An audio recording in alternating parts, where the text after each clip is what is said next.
नमस्कार, आप देख रहे हैं YIS न्यूज। रामनवमी पर संभल के लोगों को सौगात। जामा मस्जिद के सामने बनी सत्यव्रत पुलिस चौकी का हुआ उद्घाटन। संभल में सुरक्षा को ध्यान में रखते हुए जामा मस्जिद के सामने पुलिस चौकी बनाई गई है। इस पुलिस चौकी का नाम सत्यव्रत पुलिस चौकी रखा गया है। रामनवमी के मौके पर संभल के लोगों को प्रशासन की तरफ से खास तोहफा दिया गया। DM राजेंद्र पेंशिया ने जामा मस्जिद के सामने बनाई गई सत्यव्रत पुलिस चौकी का आज विधिवत रूप से पूजा अर्चना कर उद्घाटन किया। ये पुलिस चौकी संभल सदर कोतवाली पुलिस थाने के अंतर्गत कार्य करेगी। सत्यव्रत पुलिस चौकी के उद्घाटन समारोह में DM, SP के अलावा पुलिस प्रशासन के अधिकारी मौजूद रहे। इस दौरान चौकी में पूजा अर्चना की गई। बीते साल 24 नवंबर को जामा मस्जिद के सवे के दौरान संभल में बवाल हुआ था। इसके बाद से यहां हालात तनावपूर्ण रहे हैं।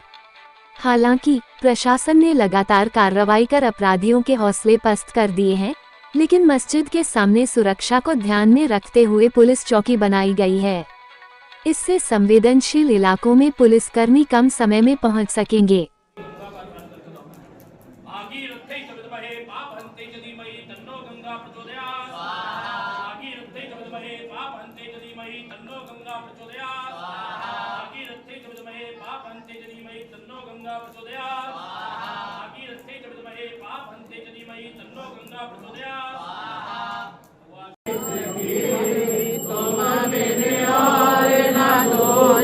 प्रभु मेरे और न दूजा आज करो मैं जिंदगी।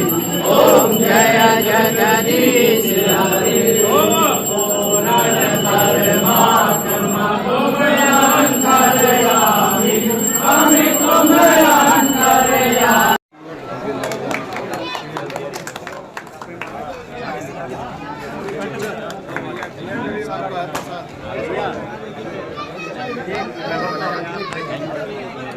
अरे क्या बात है, पत्थर लगा था कि घटना वाली ये पता नहीं यार, और रोकने के लिए गया भैया। निकलते रहो भैया, यार जिस चीज का हो जाए वो निकलते रहे, जिस चीज का होता रहे चलते रहो।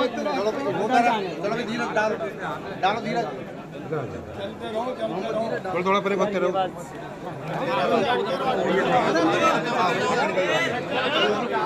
भैया आते रहो। अरे भैया हमें भी डालना दो।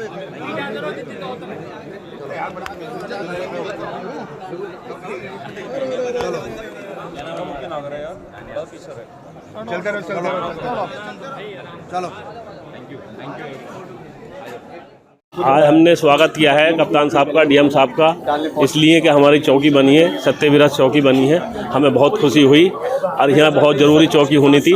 हमारे संयोग से हमने बहुत मदद करी चौकी बनवाने में। हमें बहुत बड़ा फ़ायदा यहाँ चौकी बनने से। यहाँ का जो विवाद है वो सब खत्म हो जाएगा। हमें बहुत अच्छा लगा चौकी का, सत्यव्रत चौकी का आज उद्घाटन था। हमें अच्छा लगा, हमने स्वागत किया सर हमें अच्छा लगा, बस हमने इसलिए डाला। हमें सर हमारे सहयोग करते हैं, हम प्रशासन हमारे लिए अच्छा कर रहा है, हमें अच्छा लगता है। तो बहुत खुशी महसूस हुई, आज उद्घाटन हुआ है और हमारी सुरक्षा के लिए, और हम सहयोग में हैं हर वक्त प्रशासन के और आगे भी बने रहेंगे। बहुत खुशी महसूस हुई है और इंशाल्लाह ऐसी खुशी कायम रहेगी। जनपद में आज सत्यव्रत नाम की चौकी की पुलिस के द्वारा स्थापना की गई है। 24 नवंबर को हुई हिंसा के बाद में पुलिस के द्वारा इस विषय को स्टडी किया गया कि यहाँ पे ही ये एपिसेंटर क्यों रहता है। ये मुख्य केंद्र, जितने भी सांप्रदायिक घटनाएं या फिर हिंसा की घटना होती है, उनका मुख्य केंद्र यही रहता है। इसी को मद्देनजर ध्यान में रखते हुए नगर पालिका की खाली पड़ी जमीन पर पुलिस के द्वारा नगर पालिका से NOC लेकर और शासन से फंड मांगने के बाद में यहाँ पे कार्य प्रारंभ हुआ और आज 2 मंजिला ये चौकी है, इसका निर्माण कार्य पूर्ण हुआ है।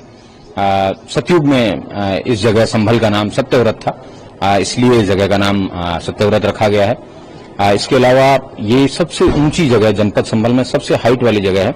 इसी वजह से इस जगह पे एक पुलिस कंट्रोल रूम भी बनाया जाएगा। पुलिस कंट्रोल रूम जो है उसमें जो डिस्ट्रिक्ट का DCR है उसको सेटअप किया जाएगा। ऊपर एक एंटीना लगाया गया है। उसके साथ साथ PSC के जो जवान यहाँ पे विवादित धर्मस्थल की सुरक्षा करते हैं, उन लोगों को भी वहाँ पे स्थापित किया जाएगा। उसके अलावा यहाँ के जो हिंदू और मुस्लिम और इस तरीके जो कम्युनली डिवाइड है, उसके बीच में इस चौकी होने की वजह से कभी भी सांप्रदायिक हिंसा एक जगह से दूसरी जगह फैलने के जो चांसेस रहते हैं वो न्यून हो जाएंगे। इसलिए इस चौकी की स्थापना की गई। यहाँ पे ऑलरेडी चौकी प्रभारी और कुछ कांस्टेबल्स की नियुक्ति है वो कर दी गई है और समय समय पे इसका रिव्यू कर दिया जाएगा। और इसका एक भौगोलिक एरिया भी है जिसपे चौकी ध्यान रखेगी, जिसमें कोट पूर्वी और कोट गरवी जो है ये क्षेत्र हैं, ये इस चौकी के अंदर कवर किए जाएंगे। इस चौकी पे एक राजस्थान से लाया गया मार्बल का एक संविधान की मूल प्रति का एक चित्र भी है, जिसे नंदलाल बोस के द्वारा डिजाइन किया गया था, जिसमें प्रभु श्री राम, माता सीता और लक्ष्मण जी रावण पे विजय के बाद में भारत लौट रहे थे। ये एक अधर्म पे धर्म की विजय थी, सत्य की असत्य पे विजय थी। इसलिए वहां मैं भी चाहता हूं कि संभल की पुलिस जो है यहाँ के लोगों के मौलिक अधिकारों की रक्षा करें, जो उनके अधिकार हैं उनकी रक्षा करें, तथा लोगों को उनके जो कर्तव्य हैं उनके प्रति भी प्रशस्त करें। इसीलिए इस जगह को सत्यव्रत पे इस तरीके का लोगो भी लगाया गया है। मैं उम्मीद करता हूं कि संभल पुलिस सभी लोगों की सुरक्षा में सदैव तत्पर रहेगी, मुस्तैद रहेगी और भविष्य में इस तरीके की कोई भी घटना न हो पाए, उसके लिए इस चौकी का स्थापना की गई है। रामनवमी के दिन 10 कंपनी पीएसी, आरआरएफ और एक कंपनी आरएएफ की डिप्लॉय की गई है टेथर ड्रोन के साथ में बॉक्स फॉर्मेशन के अंदर, और सीसीटीवी कैमराओं के एडवांस में वेरिफिकेशन और कंट्रोल रूम के साथ में ये जुलूस हैं वो निकाले जाएंगे। और मैं उम्मीद करता हूं कि सभी जुलूस जो हैं वो शांतिपूर्वक तरीके से आज देर रात्रि तक संपन्न हो जाएंगे। संभल महात्म्य में लिखा है कि संभल के कुल 4 नाम थे। सतयुग, त्रेता, द्वापर और कलयुग में क्रमशः सत्यव्रत, महदगिरी, पिंगल और संभल नाम थे, और तो सत्यव्रत पुलिस चौकी इसका नाम रखा गया है। और यह जो सबसे ऊंचा टीला है, सबसे ऊंचाई का जो स्थान है वहां पे स्थापित की गई है और सबसे संवेदनशील क्षेत्र है। यहाँ के लोगों की लंबे समय से मांग भी थी, यहाँ की आवश्यकता भी थी, और यहीं से ही जो मिक्स पॉपुलेशन का एरिया है वो शुरू होता है। और एक और बात, जो लंबे समय से विवादित धर्मस्थल के पास में पीएसी की स्थापना की गई है, उस पीएसी के रुकने के लिए जो स्थान था वो बहुत ही दयनीय स्थिति में था, रुकने में भी समस्या आती थी, तो वो भी यहाँ रुकेंगे। पुलिस चौकी भी रहेगी, डिस्ट्रिक्ट कंट्रोल रूम सेंटर भी रहेगा, और सीसीटीवी कैमरा और सेफ संभल सिटी की निगरानी के लिए ICCC सेंटर भी यहाँ रहेगा।